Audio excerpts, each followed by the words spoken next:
タディアアクムラズラウィンドカッターなしとは。人の少ないところで話せるかのう。あいつ妖精たらしなのか。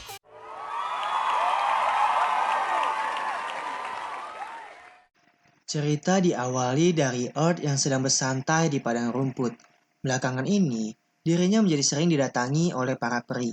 Earth pun melihat bahwa level skillnya bertambah, yang membuat dirinya bisa mempelajari skill level tinggi. Kalau ia bisa menggunakan skill baru, maka jarak pertarungannya juga akan semakin meluas. Lalu Earth pun memutuskan buat melakukan eksplorasi dungeon pertamanya. Saat berjalan lebih dalam, ia mendapatkan peringatan bahaya di beberapa area. Setelah cukup dalam ia memasuki dungeon tersebut, tiba-tiba muncul monster tarantula di hadapannya. Art pun langsung menyerang tarantula tersebut dengan panah dan sihir elemen anginnya. Tapi ternyata, serangan tersebut masih belum cukup buat mengalahkan monster itu. Akhirnya, ia memutuskan buat menggunakan lompatan besar yang baru saja dirinya pelajari. Karena lompatannya terlalu tinggi, kepalanya malah terhantuk langit-langit dungeon.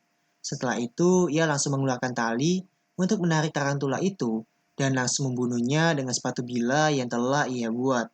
Setelah monster itu mati, muncul cahaya yang diperkirakan sebagai peri kegelapan. Art pun langsung mencoba mengikuti kemana perginya peri kegelapan itu. Ia bahkan harus melewati jalan yang sangat sempit, tapi untungnya ia ada skill keseimbangan gravitasi, sehingga itu tidak jadi masalah. Keseimbangan gravitasi membuat keseimbangan diri lebih stabil dan juga mengabaikan kondisi pijakan yang buruk di medan tertentu, bahkan bisa berdiri di daerah rawa sekalipun. Akhirnya, Art pun sampai juga di tempat peri itu berkumpul. Pada saat ia buka bebatuan, ternyata di sana terdapat pintu tersembunyi, di mana isinya adalah cincin tua yang terlihat seperti pedestal. Ia pun membawanya sebagai kenang-kenangan bertualangnya, dan berterima kasih kepada peri kegelapan karena mereka, dirinya bisa menemukan item yang berbeda. Tiba-tiba ia mendapat pesan dari developer, di mana sebentar lagi mereka akan mengumumkan paruh akhir dari dansa bersama peri yang diberi nama turnamen antar peri. Berpindah ke pusat kota, di sana ada pengumuman update terbaru dari One More Free Life Online, di mana sekarang para peri berevolusi lewat PvP khusus. Saat mereka bertarung dalam jumlah tertentu atau dengan memenangkan sebuah pertarungan, maka peri mereka akan berevolusi dan mendapatkan bentuk baru. Tapi jika menghadapi lawan yang sama terus-menerus, maka evolusi tersebut tidak akan terjadi. Dengan kesempatan ini, maka ia mengajak mereka buat pakai menghadapi berbagai lawan. 16 pemain terbaik pada masa PvP khusus ini berhak untuk mengikuti turnamen. Jika menang akan mendapatkan hadiah megah. Selain itu, juga ada update lainnya, yaitu penambahan title baru. Dapatkanlah title dan jadilah berbeda dari pemain lainnya. Bahkan ada kemungkinan bisa mendapatkan title tersembunyi dengan cara bermain tertentu. Para pemain yang gagal buat kontrak juga bisa memulihkan kembali kristal kontrak dengan melakukan PvP khusus. Dan kontrak dengan menggunakan kristal yang sudah dipulihkan pasti akan berhasil. Peri langka juga kemungkinannya meningkat. Dengan pelepasan diri, para peri akan bisa melakukan hal yang tidak biasanya mereka lakukan. Art berkata bahwa semuanya terlihat bersemangat dan ia juga tidak sabar. Tapi banyak juga orang yang tidak suka dengan PvP dan ia berharap semoga saja para pemain yang tidak mahir bertarung dan pemain yang utamanya bermain untuk produksi tidak menjadi target. Berpindah ke Black, di mana ia menjelaskan bahwa Art tidak perlu khawatir soal PvP. Karena kalau ada pemain yang memaksa untuk bertarung seperti itu, para pemain produksi sudah memutuskan akan melaporkan yang seperti itu secara massal. Lagi pula tidak ada juga orang yang cukup bodoh untuk membuat para pemain produksi menjadi musuh mereka. Mendengar penjelasan tersebut membuat Earth menjadi tenang.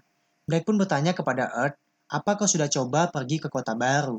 Earth pun tahu kota yang dimaksud adalah kota Nexia, di mana Black menjelaskan bahwa di sana katanya ada portal pemindahnya juga sudah dibuat dan membuat mereka bisa bebas pergi ke sana. Bahkan katanya sekarang di Nexia sedang banyak orang yang ingin PvP. Dan sebaliknya, para orang yang ingin meningkatkan jumlah PvP-nya dengan santai, mereka berkumpul di First. Earth pun bertanya kepada Black, apakah ia berniat bertarung di First saja. Black menjawab tidak, karena dirinya lebih cocok hanya menjadi perajin saja. Kalau soal pertarungan, sebaiknya ia menyerahkan itu pada yang lain saja. Earth pun mulai berpikir sebaiknya ia harus bagaimana. Berpindah lagi ke pusat kota, di mana Earth baru saja login kembali karena maintenance update terbaru gamenya.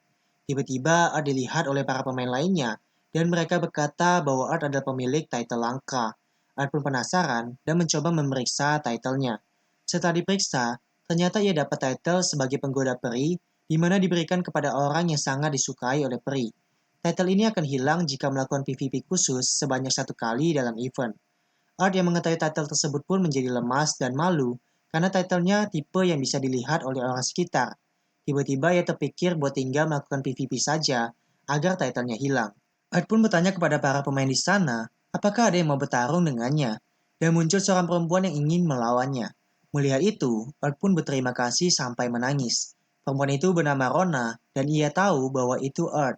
Ia mengenal Art karena dirinya termasuk ke dalam member Blue Color. Rona menjelaskan kepada Art bahwa dirinya biasa menggunakan gaya bermain bela diri, membuatnya jadi ingin mengobrol dengan Art yang juga memakai skill menendang. Bagi Art pokoknya, ia terbantu karena Rona mau menerima PvP dengannya. Tapi tiba-tiba peri milik Rona menghampiri Art dan membatalkan PvP-nya. Perinya pun malah senang berada di dekat Art. Ia membuat para player meyakini benar bahwa Art adalah seorang penggoda peri. Art pun menjadi sangat malu dan meminta yang lain melakukan PvP dengannya. Setelah Art melakukan berkali-kali, ternyata hasilnya tetap sama, karena ia tidak bisa memaksa para peri yang tidak ingin bertarung. Scene berpindah kepada Art yang sedang memasak, lalu mendapatkan telepon dari Rona yang ingin meminta waktunya sebentar. Tapi ternyata Art mengetahui maksud Rona, yaitu pasti dirinya sedang kerepotan karena perinya tidak mau makan masakan. Dan sudah pasti, Rona mau minta masakan yang bisa dimakan oleh para peri. Rona pun terkejut dan bertanya dari mana ia bisa mengetahuinya. Art menjawab karena saat ini banyak sekali pemain yang meminta hal yang sama padanya, dan dirinya sedang melakukan itu. Ini semua berawal dari salah satu pemain yang memberikan roti dari NPC kepada perinya, yang dimana tentu saja peri tersebut tidak mau memakannya. Tiba-tiba pemain tersebut menyarankan buat Art mencoba membuat masakan yang disukai oleh para peri. Art pun mengiyakan permintaan itu karena sebagai tukang masak, dirinya tidak akan bisa membiarkannya begitu saja. Jadi begitulah awalnya kenapa dia mencoba membuat karage yang memiliki kepadatan dan bisa memuaskan para peri. Lalu malah tersebar dari mulut ke mulut dan tanpa sadar dia sedang dalam pertarungan memasak. Setelah kejadian rame tadi, ia meminta maaf kepada Rona karena ia membuatnya membantu toko. Berkatnya, permintaan bisa terselesaikan. Dan yang bisa membuat masakan untuk peri selain dirinya juga bertambah. Dan saatnya sekarang menutup tokonya. Tiba-tiba Art ingin melakukan hal lain, dan Rona pun mengajaknya buat melihat kota baru bersama. Akhirnya mereka pun sampai di kota Nexia, dan di sana mereka melihat ada pemain yang sedang melakukan PvP.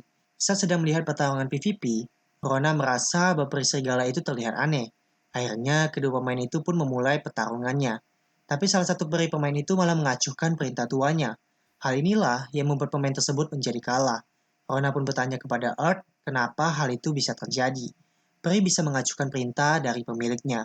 Art menjawab bahwa pemain itu pengguna budak peri, yang dimana pemain menggunakan perinya seakan mereka hanyalah alat, seperti memukul para peri untuk mendengar perintah mereka, atau berperilaku kasar pada mereka.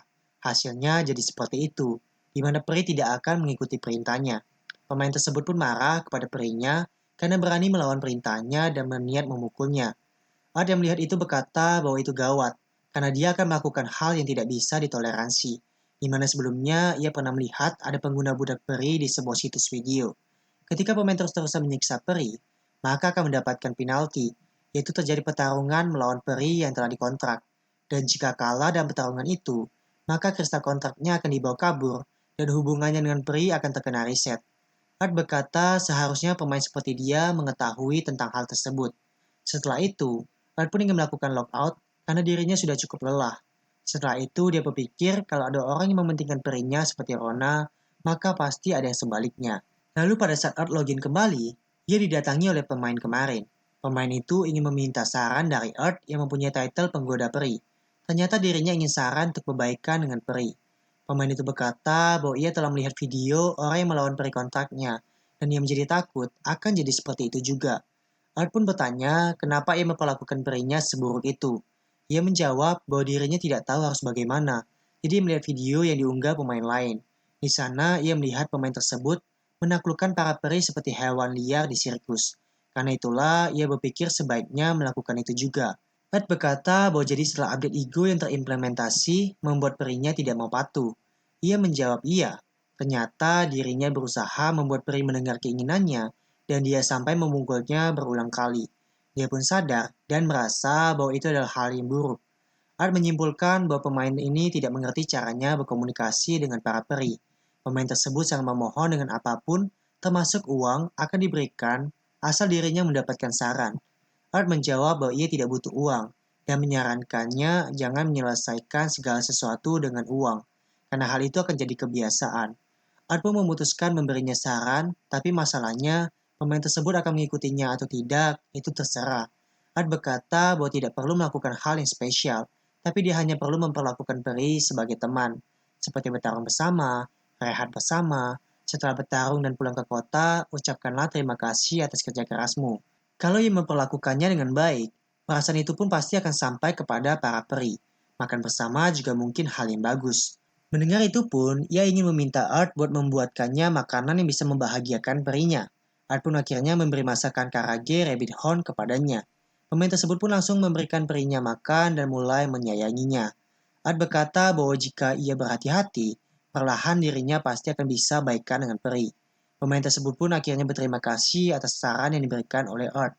Akhirnya ia pun pergi meninggalkan Art. Tiba-tiba, Art didatangi oleh seorang kesatria kaki tua bernama Silva. Silva mendatangi Art karena ada yang ingin dia bicarakan dengan dirinya.